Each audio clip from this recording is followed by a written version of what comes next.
Okay, so we're doing a little bit of a follow-up today from Soundgarden. You liked Black Hole Sun. Yep. Correct? Correct. You liked Chris Cornell's voice. I did. Okay, so we are jumping into Audioslave, who, same vocalist. Oh, okay, that's right. I forgot. Yeah, so it's going to be Chris Cornell's band. Okay. Post Audioslave. But post Soundgarden. But it sounds completely different other than his voice. Was that what we talked about? So there's a little bit of lore that I think you'll appreciate. So there was a band in between Soundgarden and Audioslave. And that band, I feel like pretty confident that you know. And it is Rage Against the Machine. Oh. So while he wasn't the lead vocalist. Yeah, I was like, okay. Lead vocalist was Zach De La Roca. Okay. Anyways, Rage Against the Machine's entire band, including Tom Morello, who is their guitarist. He's like icon. They all left the band and they formed Audioslave. They formed Audioslave and had Chris Cornell join as the vocalist. So they just left Zach. Yep. Everyone but Zach. Everybody but Zach. And then Chris took his spot, essentially. But Chris was also in Rage. No. Oh, I thought you just said that he was in Rage. No, Zach was the lead singer of Rage Against the Machine. Yes. Audioslave is just all of Rage Against the Machine's instrumentalist plus Chris Cornell from Soundgarden. Okay. So what was the tea with Zach? Did they hate him? I don't know the tea. I bet there is tea. Okay. I mean, yeah, for the whole band to leave except for the lead, like... Yeah.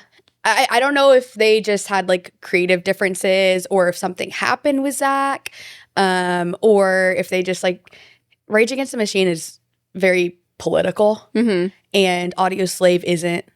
Like the lyrics aren't necessarily political in any way. Okay, so Zach had something to say. Band was like, I just want to play.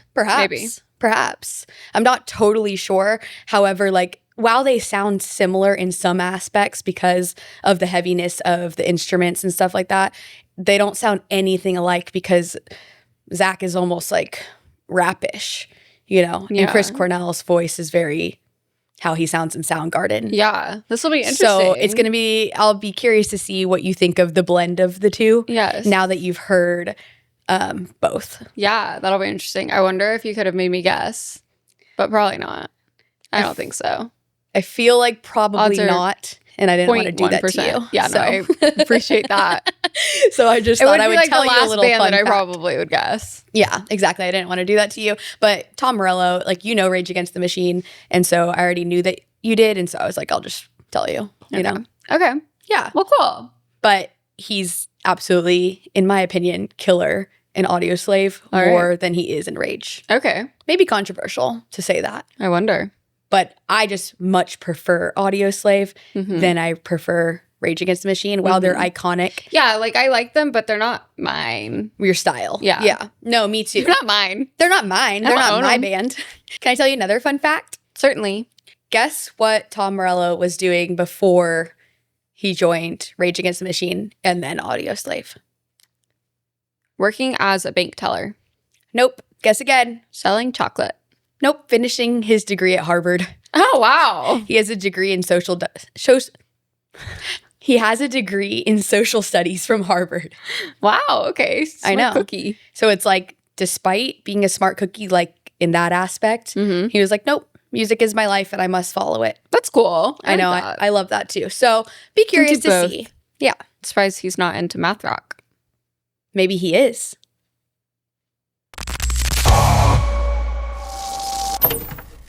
Welcome back to Heartcore. I'm Gabby. And I'm Abby. And today we're listening to Audioslave. Yep. This one is Bring 'Em Back Alive. Nice. Why'd you pick this one? I picked this one because when I showed you Soundgarden, I just went with Black Hole Sun because it's iconic and it's, you know, arguably their biggest song that they have. But with this one, I decided instead of showing you their most popular, I wanted to show you one that I really love and that I thought you would love. And while it might not be quite as popular, that's why. Okay. No, I like that. And then we'll see how much you know me. Stakes are high. Stakes are high.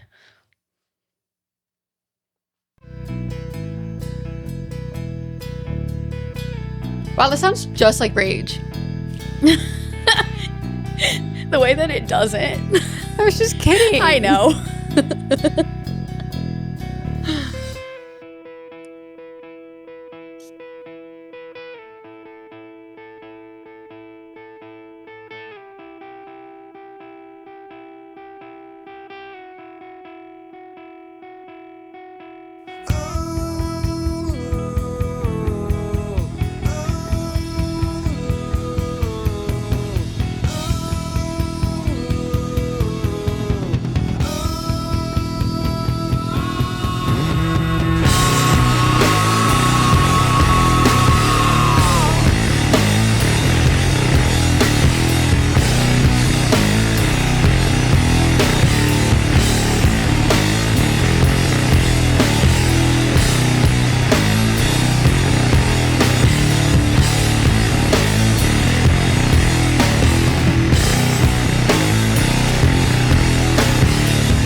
Okay, I just have something to say and I don't want to forget it. Vibe check. Vibe check. I really like it so far. I really like his voice. So far, I think I like it more than Black Hole Sun. Okay. This one sounds more like it has more auto-tune in it in a funky way that I really like. Like whenever he sings I Was on My Way to a City in the Clouds, he sounds like they're really like going up and down with the auto-tune. I don't know a technical term for it. But in my mind, I wonder if it is auto-tune or not. I feel like it has to be. I don't know. He has like a really like sludgy sound. I don't know. I can like literally like Hear it. like going up and down. Maybe that's on its own, and if so, that's really sick. But to me, it sounds like, you know, in Guitar Hero, I mean, I know this is on a real guitar too, but in Guitar Hero, whenever you're like on a long strip of, and you're like oh yeah, you're like strumming it. Yeah, you're like sludging it. Yeah. Yeah. I wasn't familiar with that term, but that's what it sounds like to me. The whammy bar. Yeah, you're hitting the whammy. Yeah, and it sounds like his voice is hitting the whammy. In this line. Honestly, I like so hear that. Listen. Okay. Sorry. No, it's okay. I'm like, okay, shut up.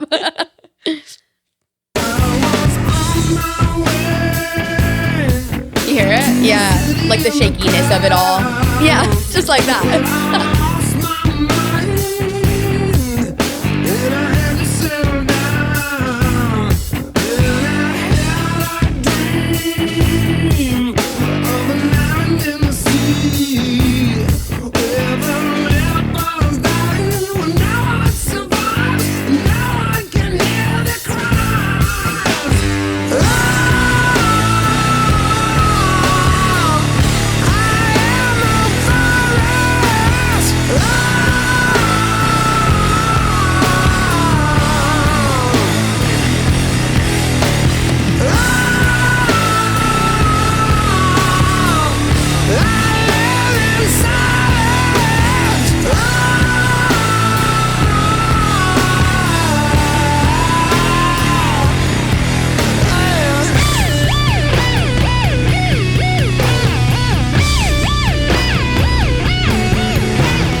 you would like that part.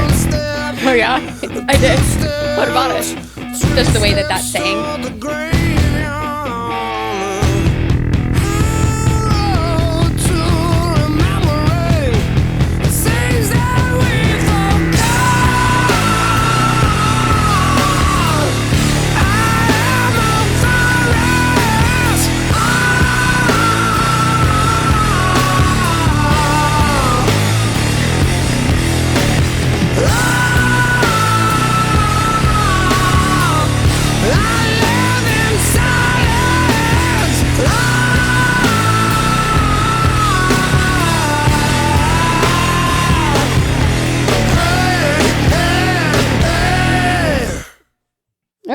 Okay. I liked it. You did? I liked it a lot. Okay, I thought you were going to like it. Yeah, I actually really enjoyed it. I liked Black Hole Sun a lot. And I liked the funky music video. I wonder if I would have been more impressed with the actual song if we didn't watch the music video. I think so. You know, there's always I think it would have put you in a trance like debate. It put me. Yeah, see, I felt more trancey in this one. Yeah, because you're literally only hearing the song. And like while we were reading the lyrics, I think you would feel even more so if you weren't reading the lyrics. Yeah. Do you know what I mean? Yeah. I really, really, really, really like his voice. I really like whether or not he's doing it by himself or it's the auto-tune, the way he like shakes his words. And then loved when he was yelling, "I'm a virus, I am the silence," is that's what he said. I live in silence. I just think he sounds so good, pleasing to the ears. Yes. I loved all the instruments, and the instrumental solo at the very end was so funky. I've never heard a guitar sound like that before. A lot of people say that it sounds like a chainsaw. Oh, interesting. I'd have to listen to it again. He's like known for his like crazy riffs. Yeah. Like he's insane. I mean, it was different than just like shredding. Like it was like making it sound so different like that. I think that like another beast, I feel. Unless that's a specific type of guitar that I read know. Somewhere that he likes to use his guitar in such a way that he's not viewing it as just like an instrument, like just like a guitar. He's viewing it more like he's DJing with his guitar. Like is he like he's hitting the wooden part and like I think he's just doing like lots of different techniques to get the sound that he wants and not just straight shredding the whole time. And so he's like using it more as like a plug and play, like I'm gonna be able to create these elements of a guitar with my guitar without just straight playing it. Unique sounds and without just doing it. I think they're like such an experimental band. You know what I mean? So like they paved the way for so many others after them to like do crazier shit. But it's like coming from two super iconic bands. It's like he can do whatever he wanted during that time. This band in particular like really scratches an itch for me because like I really love a grungy sound, but also like in a very slight way, it is a little psychedelic. No, it's like it's like very it's it a reminded mixture me of the Tool song you listened to. Does it? Yeah. Why are people gonna hate that?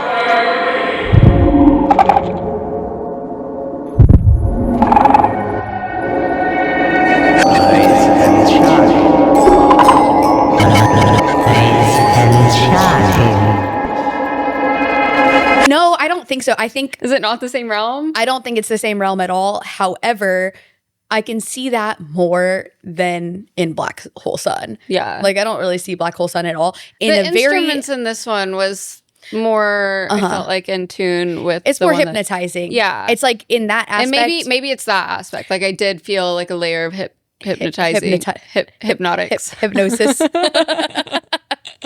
I don't know, but I know what you're saying like from that realm. Like it's like drawing me in. And I feel like that's how you said I was going to feel about Tool. Yeah. Which, you know, listening on my own to only the pod, because that's all I've listened to. I felt it more on my own, like just in the car. But whenever we sat here, like I didn't really feel like the draw in. But I felt it more here. Yeah. See, I also but it also could have just been my headspace that day. Who knows? No, that's also very valid and possible. But like this song in particular, like was not the first Audioslave song that I heard. It was like later on in my listening, but this is probably my favorite Audioslave song. I do think it's like a little bit more of a deep cut. What I get from it kind of is like he's like almost clawing his way out of like a bad time. Okay. You know what I mean? it's like he's in a bad space, like nobody's gonna survive it, and they like, what does it say? Yeah, they carried me to a hole in the ground and buried me. Is he clawing his way out, or is he getting lost in it?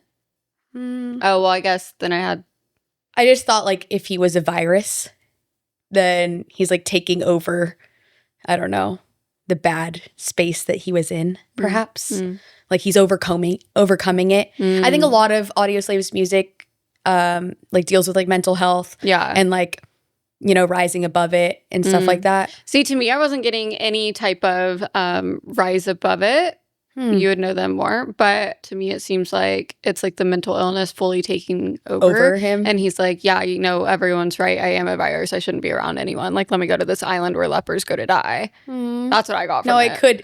That could very well be it. I've never like dissected the lyrics. I just always thought like since he was buried and he came out of it, it was like him like crawling out, trying to get out. Yeah, no, that's super maybe fair. trying to get out but not getting out. Maybe. Yeah. Who knows? Yeah. But I like it though. And I thought the lyrics were a lot more in depth. Granted, we're reading the lyrics versus watching the music video of Black Hole Sun. So I don't know if, I mean, all I two can different remember bands. from Black Hole Sun was Black Hole Sun. Two different, you know? Like I'm sure, I'm not for certain that Chris writes all the lyrics himself. So I'm sure if the rest of the band has something to do with that, then it's like a collaborative effort. Right. But he's such a dark king, you know? Yeah. Like his voice is so, I don't know. It's like very like warning-esque. Yeah. Like stay away from me. Yeah. Yeah. I like how like dark and spooky he is and like grungy at the same time. Yeah. I really like it.